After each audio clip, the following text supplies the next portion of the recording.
मेरे पति काम के सिलसिले में दिल्ली गए थे। घर पर मैं, मेरी सास और मेरी छोटी बेटी, हम 3 लोग साथ रहते थे। पति को दिल्ली गए कई साल बीत चुके थे। मैं हर दिन उनके लौटने का इंतजार करती थी। शुरुआत में वो फोन किया करते थे, लेकिन धीरे धीरे उनका फोन आना भी बंद हो गया। दिन ब दिन मेरा मन बेचैन होता जा रहा था। अकेलापन मुझे अंदर से तोड़ने लगा। जिंदगी बेकार और सूनी लगने लगी।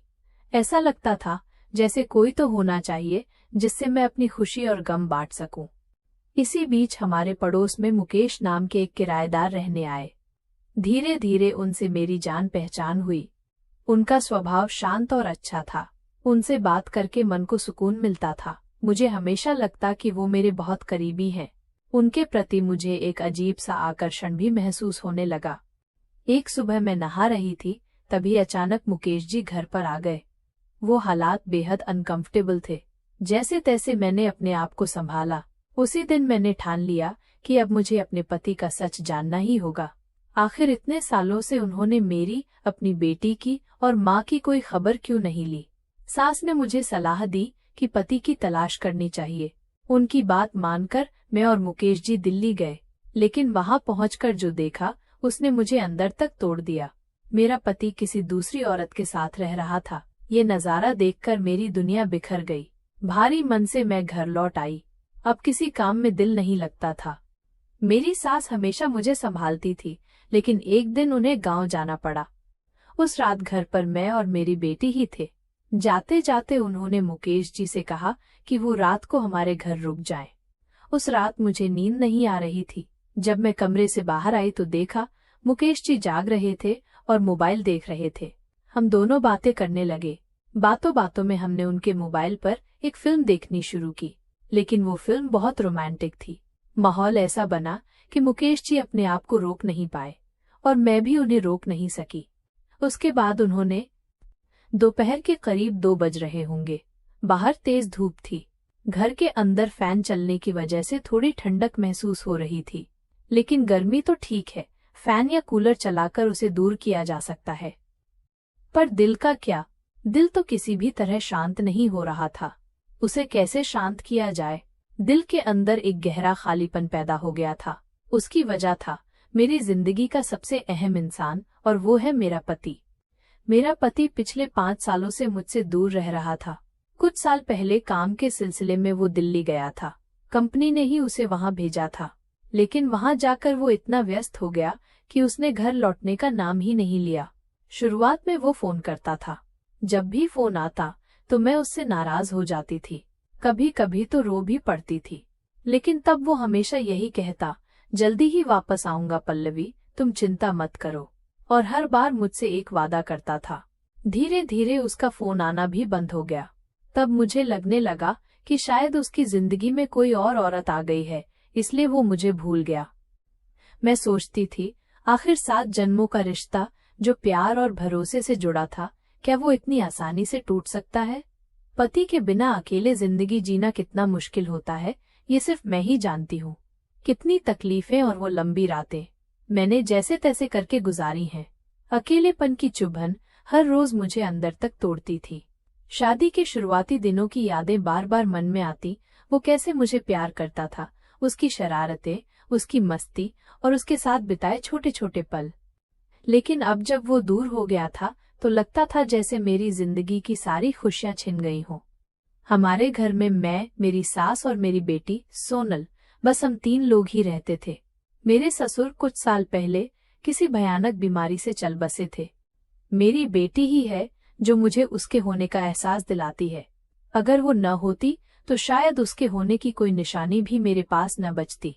मैं एक नौकरी करती हूँ, उसी से घर का खर्च, बेटी और सासू माँ का ध्यान रखती हूँ।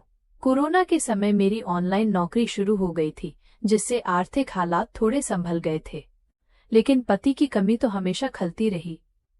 मेरा नाम पल्लवी है। मैं एक छोटे से कस्बे में रहती हूँ। जगह छोटी है पर सब सुविधाएं मौजूद हैं। पैसों की कोई प्रॉब्लम नहीं है, पर पति का साथ तो चाहिए ना। कभी कभी सासू माँ कहती थी, पल्लवी तू दूसरी शादी कर ले, मैं तेरे लिए कोई अच्छा लड़का देखती हूँ। तेरे पति कब आएगा भी या नहीं, इसका तो कुछ पता नहीं। अपनी बेटी की भी याद नहीं आती उसे। अगर बेटी को ही इतने सालों में एक बार भी देखने नहीं आया तो माँ और पत्नी की तो बात ही मत कर।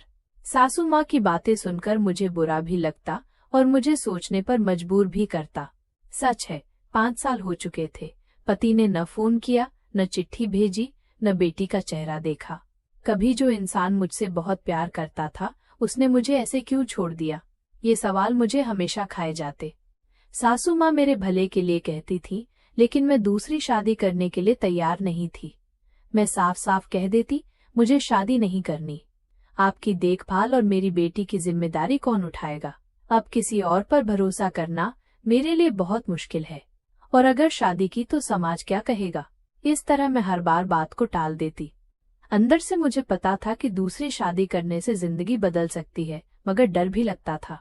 मेरी बेटी और सासू माँ ही मेरा सहारा थी। फिर भी कभी कभी मन में ख्याल आता, काश कोई साथी होता जिससे मैं अपने दिल की बातें कर पाती, हंस बोलकर वक्त गुजार पाती। लेकिन आजकल बहुत से लोग अकेली औरतों का फायदा उठाते हैं, भरोसा तोड़ते हैं। यही सोचकर मैंने कभी किसी को पास नहीं आने दिया। मैं दिखने में खूबसूरत और आकर्षक थी, तराशा हुआ शरीर, लंबे काले बाल और साफ सुथरा चेहरा।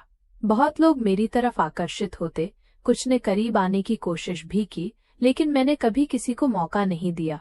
मेरी इज्जत मेरे लिए सबसे जरूरी थी। ऐसे ही दर्द और अकेलेपन से भरी मेरी जिंदगी धीरे धीरे चल रही थी। हमारे घर के पास वाला मकान खाली पड़ा था, वो हमेशा किराए पर दिया जाता था। कुछ दिन पहले ही वहां से किराएदार चले गए थे। उधर उस घर में नए किराएदार आने वाले थे। एक दिन मैं आंगन में काम कर रही थी, तभी एक आदमी कमरा देखने आया। मैं उसे दूर से ही देख रही थी। उसने कमरा देखा और तुरंत ही डिपॉजिट देकर किराए पर ले लिया।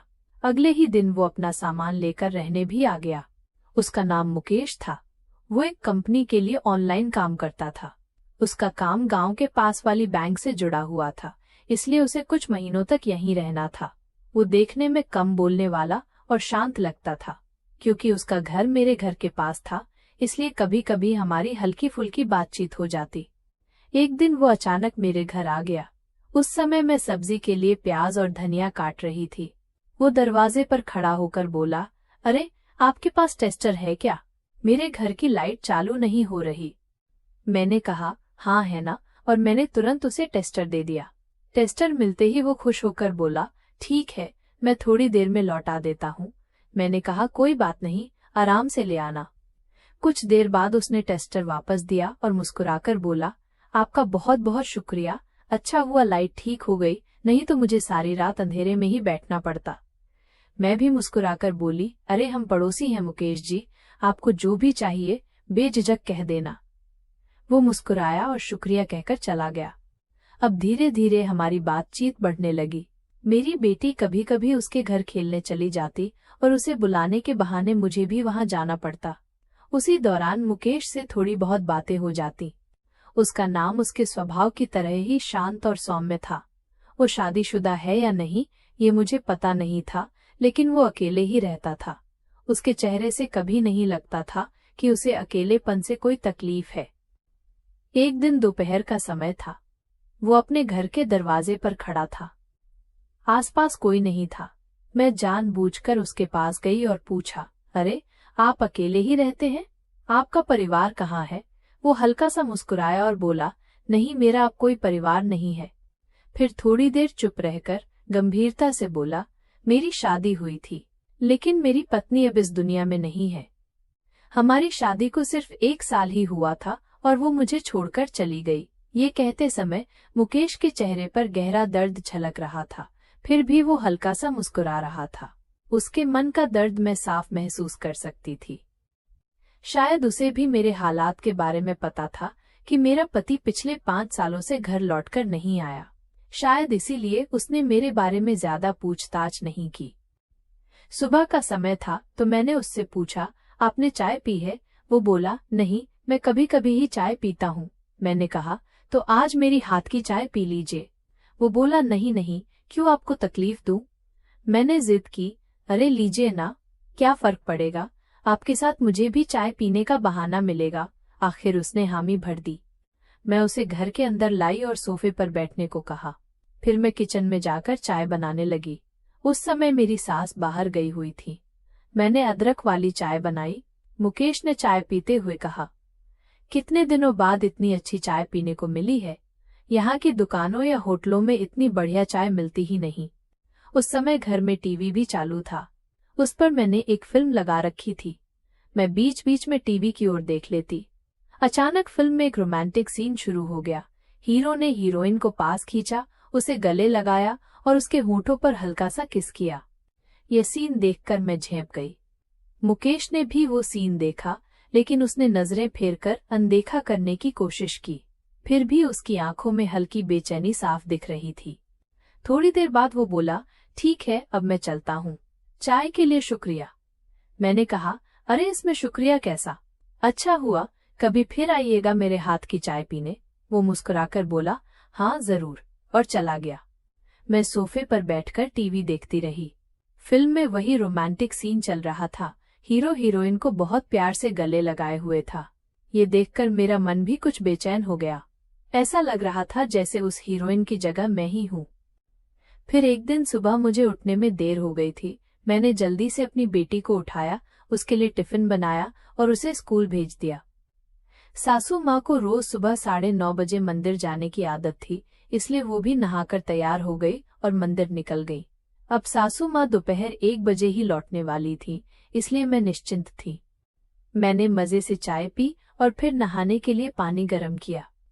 नहाना मुझे बहुत पसंद है। अलग अलग साबुन और शैम्पू इस्तेमाल करते हुए मैं घंटे तक नहाया करती थी। उस दिन भी मैं वैसा ही कर रही थी।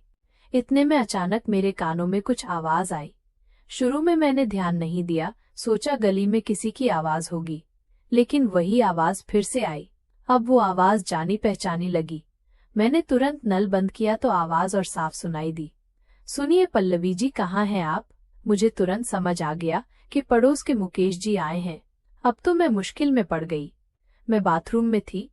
वहीं से मैंने जोर से आवाज लगाकर जवाब दिया, हाँ बोलिए ना, क्या काम है? लेकिन उन्होंने फिर पूछा, पल्लवी जी कहाँ हैं आप? आइए ना इधर। शायद उन्हें ये पता नहीं था कि मैं बाथरूम में हूँ। उन्हें लगा होगा कि मैं रसोई में काम कर रही हूँ। मेरे मुंह से ये कहने की हिम्मत नहीं हो रही थी कि मैं नहा रही हूँ, पर दूसरा कोई चारा भी नहीं था, इसलिए मैंने कहा, मुकेश जी आप वहीं बैठिए, मैं आती हूँ थोड़ी देर में। वो बोले ठीक है। उनकी आवाज मुझे साफ सुनाई दे रही थी। मैंने फटाफट तैयार होने लगी। उस दिन मैंने बाल भी धोए थे, इसलिए भीगे बालों से टपकती हुई पानी की बूंदें मुझे महसूस हो रही थीं। बाहर मुकेश जी थे, इसीलिए मुझे बाथरूम में ही कपड़े पहनने पड़े। साड़ी संभालते हुए थोड़ा समय लग गया, लेकिन जैसे तैसे मैंने संभाल लिया। आखिरकार मैं धीरे धीरे बाहर आई। मुकेश जी हॉल में कुर्सी पर बैठे थे। मुझे देखते ही वो खड़े हो गए। मैंने कहा, अरे बैठिए ना। वो तुरंत बैठ गए, लेकिन उनकी नजरें मुझ पर ही टिकी रहीं। अभी अभी मैं नहा कर आई थी, इस वजह से मेरा रूप निखर आया था। मेरे चेहरे और शरीर पर पानी की बूंदें चमक रही थी, जो मेरी खूबसूरती को और भी बढ़ा रही थीं। उन्होंने कहा, ये लीजिए। मैंने पूछा, क्या है? उन्होंने बैग से मिठाई का बॉक्स निकालते हुए कहा, हमारे ऑफिस में पार्टी थी, वहां मिठाई बांटी गई। मैं अकेला रहता हूँ, मेरे लिए 2 बॉक्स अकेले खत्म करना मुश्किल है। मैंने मुस्कुराकर कहा, अरे आप ही खा लीजिए, आप कोई बच्चे थोड़े ही हैं। वो मुस्कुराए, नहीं मैं ज्यादा मीठा नहीं खाता। फिर जिद करते हुए बोले, 1 बॉक्स आप रख लीजिए प्लीज, घर पर सबको बांट देना। आखिर मैंने उनकी बात मानकर 1 बॉक्स ले लिया। मैंने कहा, अच्छा बैठिए, मैं चाय बनाती हूँ। उन्होंने मना किया, नहीं नहीं रहने दीजिए। मैंने जिद की, अरे कोई प्रॉब्लम नहीं, बस 5 मिनट में चाय बना दूंगी। ठीक है, अगर आप कह रही हैं तो ले लेता हूँ, उन्होंने कहा। मैं किचन में जाकर अदरक वाली चाय बनाने लगी। वो बाहर कुर्सी पर बैठे थे और बीच बीच में हमारी बातें होती रहीं। चाय बनकर तैयार हुई। मैं 2 कप लेकर बाहर आई। 1 कप उन्हें दिया और 1 खुद के ले लिया। पहला घूंट पीते ही उन्होंने कहा, वाह बहुत बढ़िया चाय है, कितने दिनों बाद इतनी अच्छी चाय पीने को मिली। उनकी तारीफ सुनकर मुझे बहुत अच्छा लगा, क्योंकि अब तो कोई मेरी इस तरह तारीफ ही नहीं करता। चाय पीकर वो चले गए, लेकिन मैं सोचती रही, कितने अच्छे हैं मुकेश जी। शाम को माँ जी ने कहा, पल्लवी आज खाने में कुछ अलग बना दो, रोज रोज वही सब्जी रोटी खाकर मन ऊब गया है। मैंने पूछा, क्या बनाऊं? उन्होंने कहा, आलू के पराठे बना दो और साथ में दही रखना। मैंने तुरंत आलू उबलने के लिए रख दिए और पराठे बनाने की तैयारी शुरू कर दी। बनाते बनाते सोचा, क्यों ना मुकेश जी को भी दूं, शायद उन्हें भी पसंद आए। मैंने सोच लिया था कि 2 गर्मा गर्म पराठे उनके पास पहुंचाऊंगी। घर में सबको पराठे परोसे और साथ में वही मिठाई भी रख दी। माँ जी ने तुरंत पूछा, अरे पल्लवी, ये मिठाई कहाँ से आई? मैंने कहा, माइनस ये तो हमारे पड़ोसी मुकेश जी ने दिया है।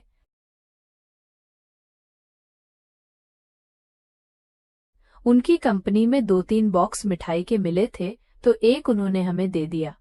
सासू माँ बोली, हाँ, वो बहुत अच्छे इंसान है। अरे तू भी उन्हें पराठे बनाकर दिया, हमारा भी तो कोई फर्ज बनता है या नहीं? मैंने कहा, ठीक है सासू माँ, देती हूँ। पहले मैंने सासू माँ को खाना परोसा, फिर 2 पराठे बनाकर थाली में रखे, उन पर थोड़ा ज्यादा घी लगाया और थाली लेकर मुकेश जी के घर गई। दरवाजा आधा खुला था, लेकिन फिर भी मैंने दरवाजा खटखटाया। मुकेश जी ने अंदर से ही मुझे देखा और मुझे अंदर आने को कहा। मैं अंदर गई। वो बिस्तर पर बैठे मोबाइल में कुछ देख रहे थे। मुझे देखते ही उन्होंने तुरंत मोबाइल एक तरफ रख दिया। मैंने मुस्कुराकर कहा, ये लीजिए गर्मा गर्म पराठे, बहुत अच्छे बने हैं, खाकर देखिए। उन्होंने कहा, अरे मेरा तो अभी खाना हो चुका है। मैंने कहा, नहीं ऐसा नहीं चलेगा मुकेश जी, आपको तो खाना ही पड़ेगा। गरम है, अभी खा लीजिए, ठंडे हो गए तो स्वाद खराब हो जाएगा। मेरे जोर देने पर उन्होंने थाली ले ली और पहला कौर खाते ही बोले, वाह, बिल्कुल लाजवाब बने हैं, कमाल का स्वाद है। उनके इन शब्दों से मुझे बहुत अच्छा लगा। कुछ निवाले खाकर उन्होंने मुझसे पूछा, आपने खाया कि नहीं? मैंने कहा, नहीं, पहले आपके लिए गर्मा गर्म लाई थी। वो बोले, बहुत बढ़िया है पल्लवी जी, सच में आपके हाथ में तो जादू है। मैंने मुस्कुराकर कहा, अरे बस रहने दीजिए, ज्यादा तारीफ मत कीजिए, मुझे आदत नहीं है।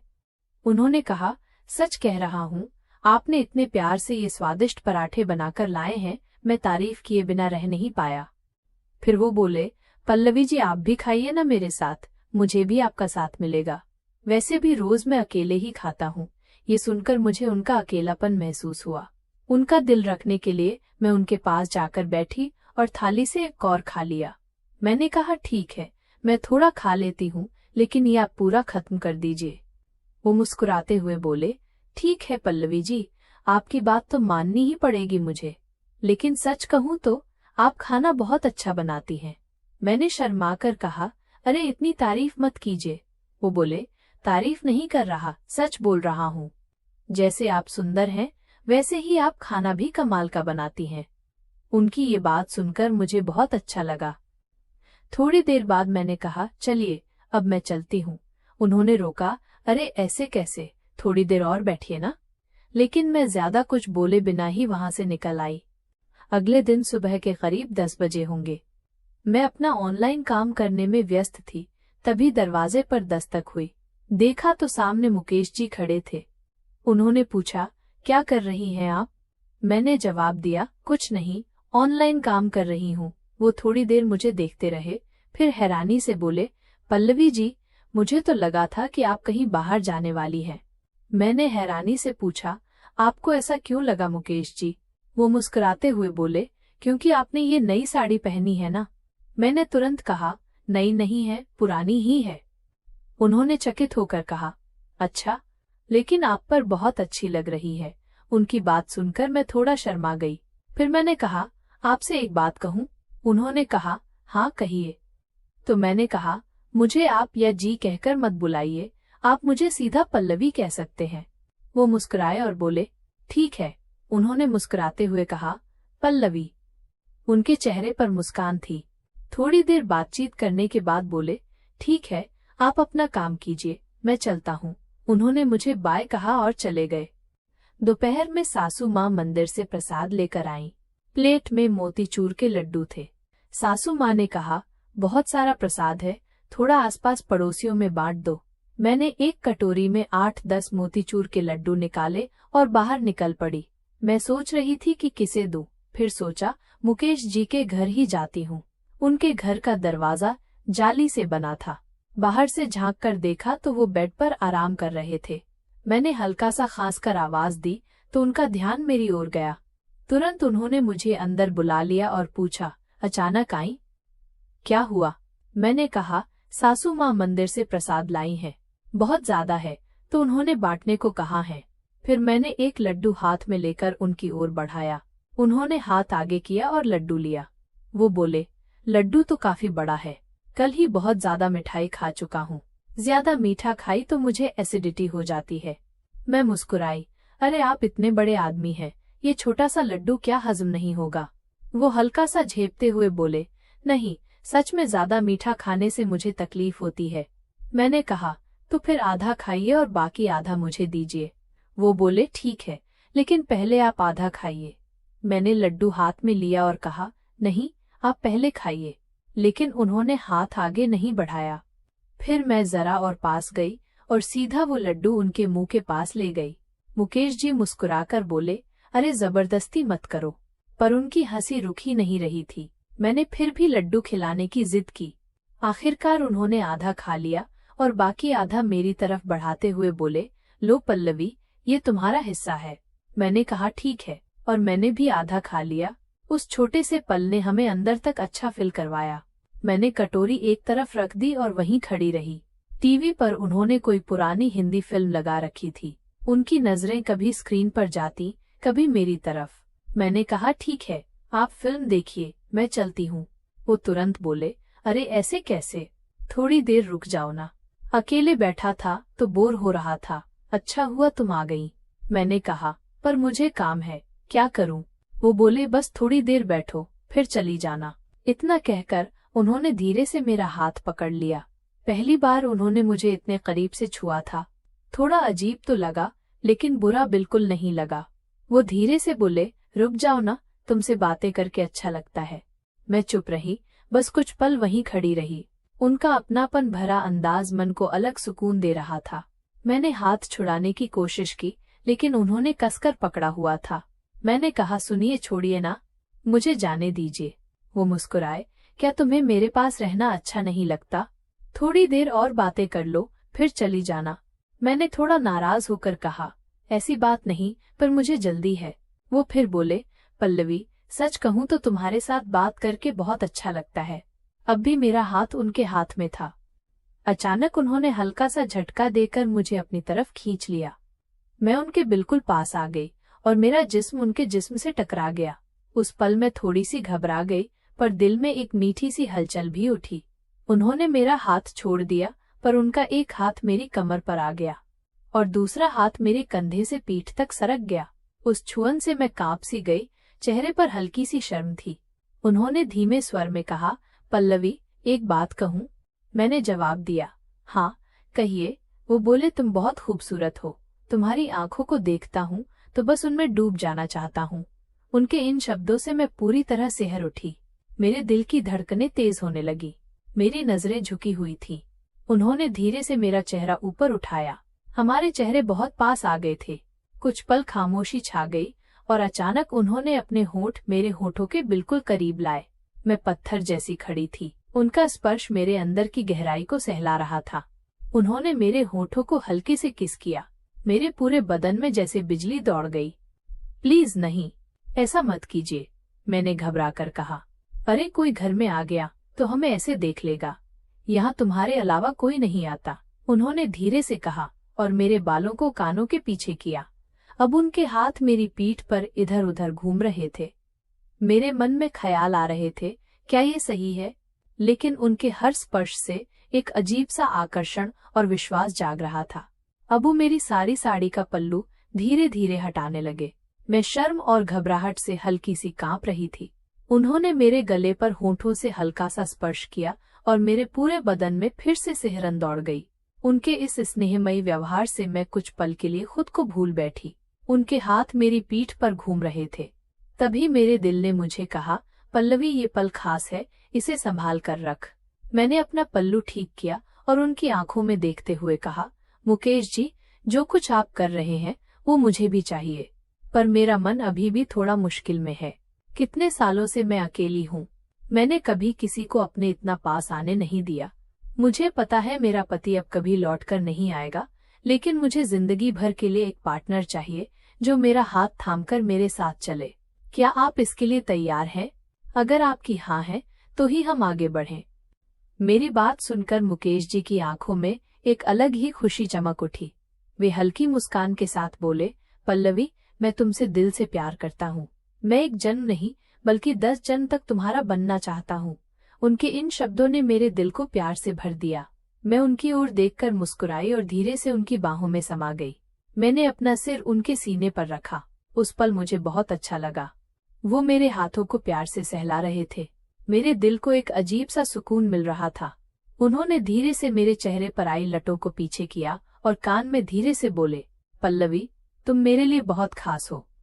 लेकिन तभी अचानक उनका फोन बजा और वो जादुई पल टूट गया। उन्होंने फोन उठाया। वो उनके बॉस का कॉल था। थोड़ी देर बात करके उन्होंने फोन रखा और तुरंत मेरी तरफ आए और कहने लगे, सॉरी पल्लवी, प्रोजेक्ट से जुड़ा जरूरी कॉल था इसलिए उठाना पड़ा। मैंने कहा, ठीक है, मुझे समझ में आया। लेकिन फिर मैंने कहा, अब मुझे चलना चाहिए, कुछ काम है। वो मुझे रोकना चाहते थे पर मैं दरवाजे की ओर मुड़ी और बाहर निकल आई। घर पहुंचने पर सासू माँ खाने की मेज पर बैठी थी। मैंने उनकी थाली उठाई। उन्होंने पूछा, कहाँ गई थी, इतनी देर क्यों लगी?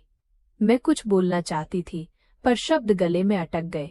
फिर मैंने घर का काम करना शुरू किया, लेकिन दिमाग में तूफान मचा हुआ था। मैंने ठान लिया कि सासू माँ से बात करनी ही पड़ेगी। रात को सब काम निपटाकर मैं उनके कमरे में गई और मैंने उनसे कहा, माँ जी, मुझे एक बार दिल्ली जाकर सब सच देखना है। कितने साल हो गए आपके बेटे को गए हुए, मुझे देखना है वो कहाँ है, कैसे है। लोग कहते हैं कि उन्होंने दूसरी शादी कर ली है। ये सच है या झूठ, मुझे अपनी आंखों से देखना होगा। हम इतने साल से उनका इंतजार कर रहे हैं, लेकिन क्या उन्हें कभी अपने परिवार की, अपनी बेटी की याद नहीं आई? ऐसा क्या हो गया कि एक बार भी वो हमसे मिलने नहीं आए? सासू माँ कुछ पल चुप रहीं और फिर बोली, पल्लवी, तुम बिल्कुल सही कह रही हो। उसे एक बार जाकर पूछना चाहिए। मैं भी तेरे साथ चलती, पर अब मेरी सेहत साथ नहीं देती। मैं यहीं रहकर मेरी पोती का ख्याल रखूंगी। तू दिल्ली जा। पर इतने बड़े शहर में तू उसे ढूंढेगी कैसे? तुझे तो दिल्ली के बारे में कुछ पता भी नहीं। मैंने जवाब दिया, माँ जी, मैं चाहे जैसे भी, लेकिन उन्हें ढूंढ ही लूंगी। जब तक मैं ये नहीं देख लेती कि वो किस हाल में है, मुझे चैन नहीं मिलेगा। और हाँ, मैंने अपने भविष्य के बारे में भी एक फैसला किया है, लेकिन वो मैं आपको दिल्ली से लौटने के बाद ही बताऊंगी। ये सुनकर सासू माँ बहुत खुश हुई। उन्हें पता था कि मैं जो भी फैसला लूंगी सही ही होगा। अपने इतने सालों के अनुभव से वो मुझे अच्छी तरह समझती थी। मेरे सोचने समझने के स्वभाव को वो भली भांति जान ही थी। सासू माँ ने भावुक होकर कहा, पल्लवी, तू जो भी फैसला करोगी मैं पूरी तरह तुम्हारे साथ हूँ। अभी तो तेरी पूरी जिंदगी पड़ी है। तू कोई बूढ़ी नहीं हुई। मुझे तुझे इस हाल में देखकर बहुत दुख होता है। मैं तो रोज भगवान से प्रार्थना करती हूँ कि मेरी पल्लवी के दिन बदल जाए, उसका दुख दूर हो जाए। मुझे पता है तू कभी अपने दिल की बात मुझसे नहीं कहती, लेकिन मैं तेरी सास हूं ना, मैं सब समझती हूँ।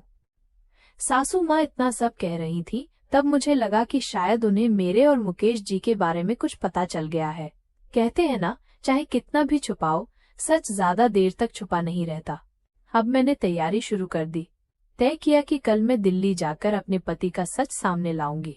लेकिन दिल्ली इतना बड़ा शहर है, वहाँ कहाँ जाऊंगी, कैसे अपने पति को ढूंढूंगी, यही सवाल बार बार दिमाग में घूम रहा था। सासू माँ ने सुझाव दिया, पल्लवी, अगर तुझे ठीक लगे तो मुकेश को भी साथ ले जा। वो बहुत अच्छा आदमी है, तेरी मदद जरूर करेगा। सासू माँ की ये बात मुझे बहुत अच्छी लगी। फिर मैं मुकेश जी को बुलाने उनके घर गई। मुझे देखकर वो थोड़ा हैरान हुए, लेकिन मैंने तुरंत कहा कि सासू माँ ने उन्हें बुलाया है। मुकेश जी तुरंत हमारे घर आ गए। सासू माँ ने उन्हें सब कुछ बता दिया। अगले दिन हम दोनों दिल्ली के लिए निकल पड़े। हमारे गांव से दिल्ली की दूरी लगभग 16 घंटे की थी। हमने बस से सफर किया क्योंकि ट्रेन के टिकट अचानक मिल पाना मुश्किल था। दिल्ली पहुंचकर हम बस स्टॉप से सीधे प्रतापगंज इंडस्ट्रियल एरिया की तरफ गए। मुझे बस यही जानकारी थी कि मेरा पति वहां की एक कंपनी में काम करता है। कंपनी का नाम था अडानी टेक्सटाइल। मैं और मुकेश जी कंपनी के गेट पर पहुंचे, लेकिन हमारे पास विजिट के लिए अपॉइंटमेंट नहीं था, इसलिए वॉचमैन ने हमें अंदर जाने नहीं दिया। शायद वो कंपनी का मेन ऑफिस था। हम वहां शाम करीब 5 बजे पहुंचे थे। तब तक ज्यादातर एम्प्लॉय और मैनेजर अपने घर जा चुके थे। वॉचमैन ने कहा, मैं यहाँ नया हूँ, मुझे ज्यादा लोग नहीं जानते, आप लोग कल सुबह 10 बजे आइए। उसकी बात सुनकर हम वहां से निकल पड़े। अब सवाल था कि जाएं तो कहाँ जाए। मुकेश जी को दिल्ली के बारे में थोड़ी बहुत जानकारी थी, इसलिए उन्होंने हमारे लिए किसी छोटे होटल में कमरा लेने की कोशिश की। आखिरकार पास ही एक होटल मिल गया। उन्होंने वहां एक रूम बुक कराया। होटल करीब होने की वजह से हम 7:30 बजे तक पहुंच गए। होटल में खाने पीने और रहने की अच्छी व्यवस्था थी और दाम भी वाजिब थे, इसलिए हम निश्चिंत हो गए। होटल पहुंचकर हमने रजिस्ट्रेशन किया। फिर एक काले कोट वाले कर्मचारी ने हमें कमरा दिखाया। कमरा बहुत अच्छा था। मेरी जिंदगी में पहली बार मैं किसी होटल में ठहरने वाली थी।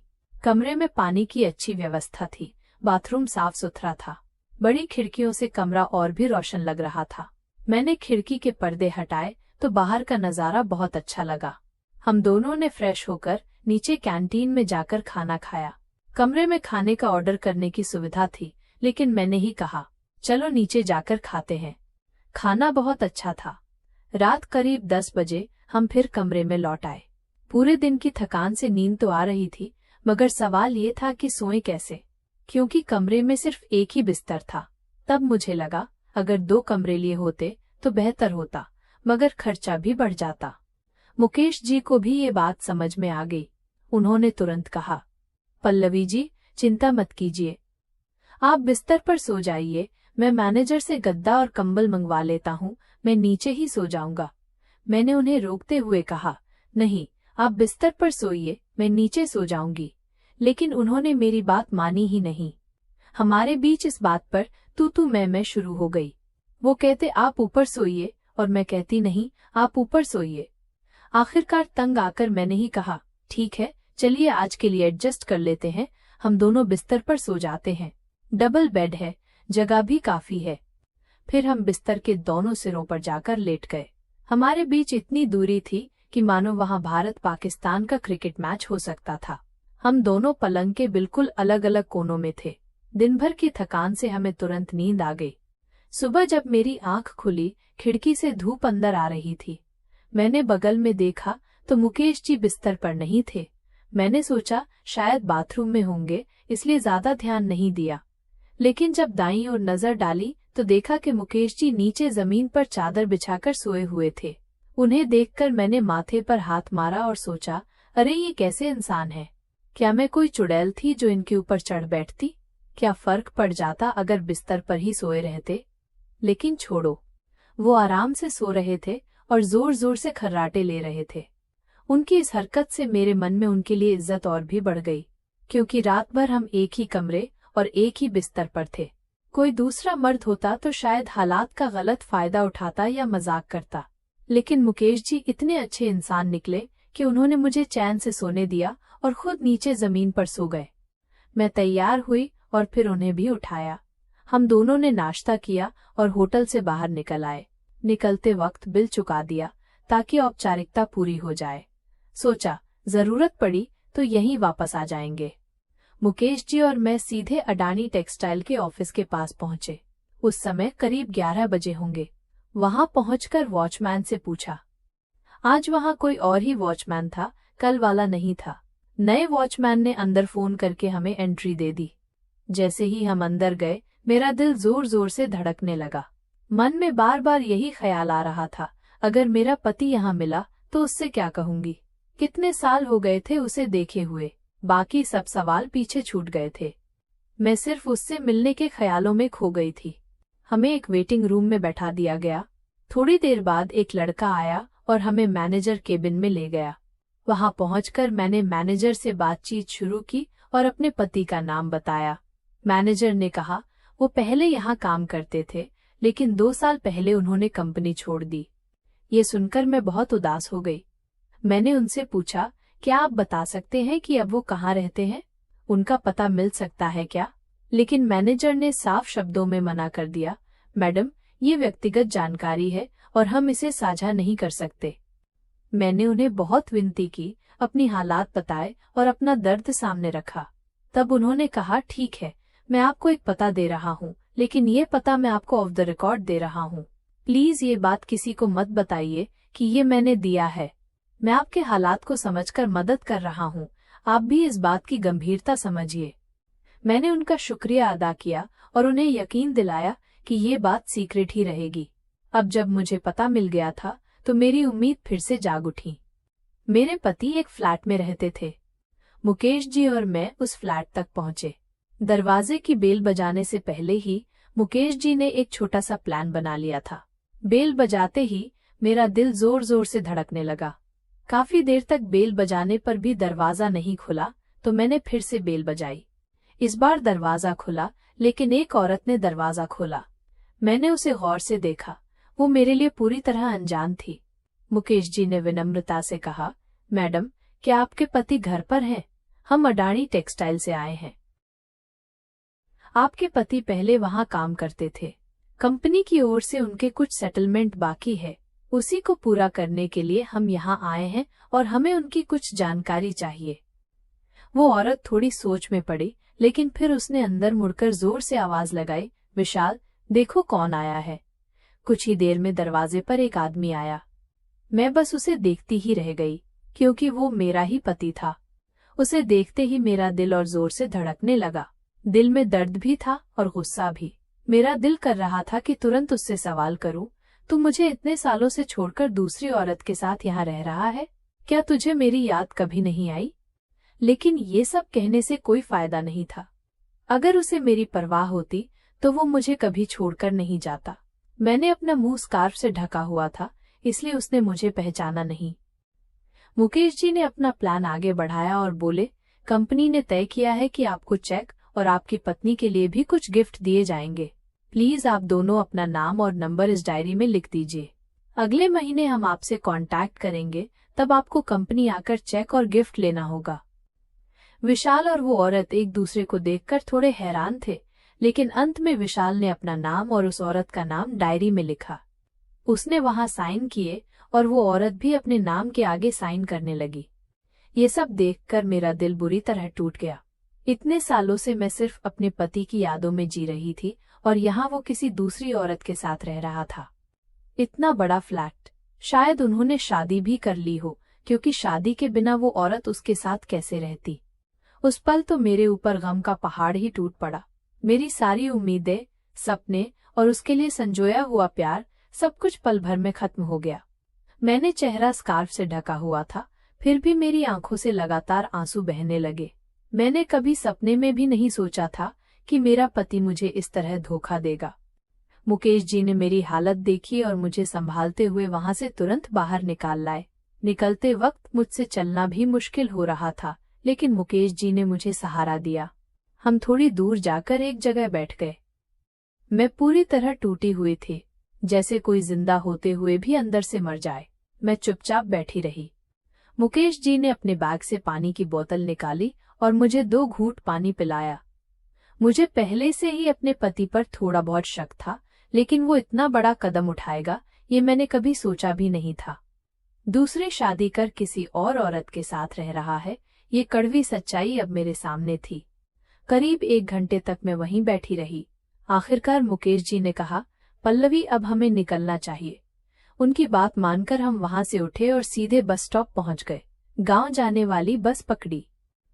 मेरा दिल दर्द से इतना भरा था कि रास्ते में कौन क्या बोल रहा है, किस ओर क्या हो रहा है, मुझे कुछ दिखाई ही नहीं दे रहा था। बस में बहुत भीड़ थी। मैं खिड़की वाली सीट पर बैठ गई। मेरे बगल में एक बुजुर्ग अम्मा आकर बैठी, जिससे जगह और भी कम हो गई, लेकिन मुझे उसकी परवाह भी नहीं थी। थकान से मुझे नींद आने लगी और मेरा सिर अनजाने में मुकेश जी के कंधे पर टिक गया। घर पहुंचने के बाद मैंने सारी बात अपनी सास को बताई। वो भी ये सब सुनकर बहुत मायूस हो गईं। उन्हें भी अंदाजा नहीं था कि उनका बेटा इस तरह का कदम उठा सकता है। उस दिन के बाद मेरा दिल कहीं भी नहीं लगता था, किसी चीज में कोई इंटरेस्ट नहीं था। मेरी हालत देखकर सास मुझे दिलासा देती रहती और मुकेश जी हमेशा मेरे आसपास रहकर मेरी मदद करते। एक दिन सासू माँ ने मुझसे कहा, पल्लवी, मुझे एक दिन के लिए गांव जाना है अपनी बहन के पास। मैंने कहा, पर माँ जी, तब मैं और सोनल अकेले कैसे रहेंगे? दिन में तो ठीक है, लेकिन रात में मुझे डर लगता है। सासू माँ बोली, ठीक है पल्लवी, मैं मुकेश से कहती हूँ, वो 2 दिन रात को यहीं सो जाएगा। मैं गांव चली जाऊंगी, वो हॉल में सोएगा, तुम और सोनल अपने कमरे में सो जाना। मैंने हामी भर दी। दूसरे ही दिन सासू माँ गांव चली गईं। शाम को मैंने मुकेश जी से कहा, आप यहीं खाना खा लीजिए। खाने के बाद मैं अपनी बच्ची सोनल के साथ कमरे में सोने चली गई, लेकिन मुझे नींद ही नहीं आ रही थी। मुकेश जी हॉल में सो रहे थे। नींद न आने पर मैंने सोचा थोड़ा बाहर जाकर आऊं। जैसे ही मैं हॉल से बाहर निकली तो देखा मुकेश जी जाग रहे थे और मोबाइल देख रहे थे। मैंने पूछा, क्या हुआ मुकेश जी, सोए नहीं? उन्होंने कहा, अरे नींद ही नहीं आ रही थी, इसलिए मोबाइल देख रहा हूँ। मैंने कहा, अच्छा, मुझे भी नींद नहीं आ रही, क्या देख रहे हैं मोबाइल में?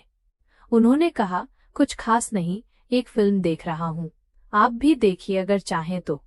मैं वैसे भी बोर हो रही थी, तो मैं उनके पास बिस्तर पर जाकर बैठ गई।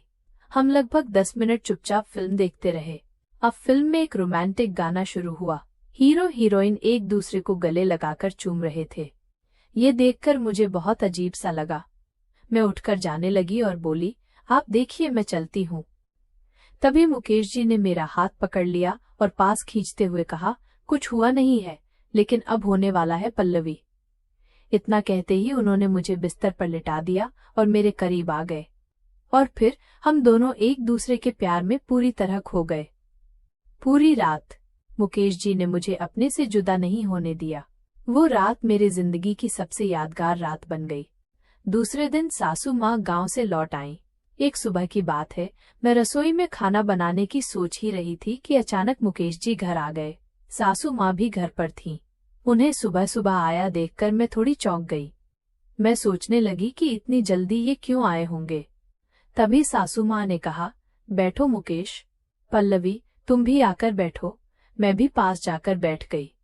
सासू माँ बोली, पल्लवी, तुम्हारे आगे पूरी जिंदगी पड़ी है। विशाल को जो ठीक लगा उसने किया, पर तू क्यों रोज रोज यूं ही मर कर जीना चाहती है? जिंदगी लंबी है बेटी, और उसे खुशी से जीना तुम्हारा हक है। तेरा पति अपनी मर्जी से जी रहा है, तो तू क्यों अपनी मर्जी से नहीं जी सकती? मैं उन्हें हैरानी से देख रही थी। वे आगे बोली, मैंने तय किया है कि तेरी और मुकेश की शादी करूंगी। चिंता मत कर बेटी, मुकेश बहुत अच्छा है, तुझे खुश रखेगा और तेरी बेटी को भी अपनाएगा। मैंने इस बारे में उससे बात कर ली है। वो तुम्हें और सोनल को खुशी खुशी स्वीकार करने को तैयार है। सासू माँ की बात सुनकर मैं हैरान रह गई। मुकेश जी मेरे सामने सोफे पर बैठे थे। मैंने उनकी ओर देखा तो उन्होंने हल्की सी स्माइल दी। उनका मुस्कुराता चेहरा देखकर मुझे शर्म और झिझक दोनों महसूस हुए। अब तक मैंने उन्हें सिर्फ एक अच्छे इंसान के रूप में देखा था, लेकिन अब हमारा रिश्ता उससे आगे बढ़ रहा था। सासू माँ के सहारे से हम दोनों अब सच में जीवन साथी बनने वाले थे। सासू माँ ने मुकेश जी को इशारे से पास बुलाया। वे भी आकर उनके पास फर्श पर बैठ गए। सासू माँ ने मेरा हाथ अपने हाथ में लिया और फिर मुकेश जी का हाथ मेरे हाथ में रखते हुए बोली, अब जल्द ही तुम्हारी शादी करूंगी, समझे? तुम्हें खुशी से जिंदगी बितानी है। एक दूसरे से प्यार करो, एक दूसरे का सहारा बनो। जिंदगी बार बार नहीं मिलती, ये एक ही बार मिलती है।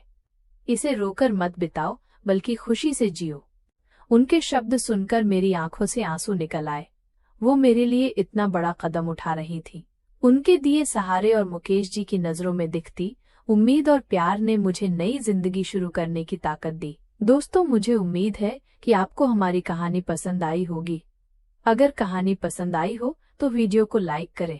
अगर आप चैनल पर नए हैं तो चैनल को सब्सक्राइब जरूर करें, और हाँ, नोटिफिकेशन बेल जरूर दबाएं ताकि अगली अपडेट आपको सबसे पहले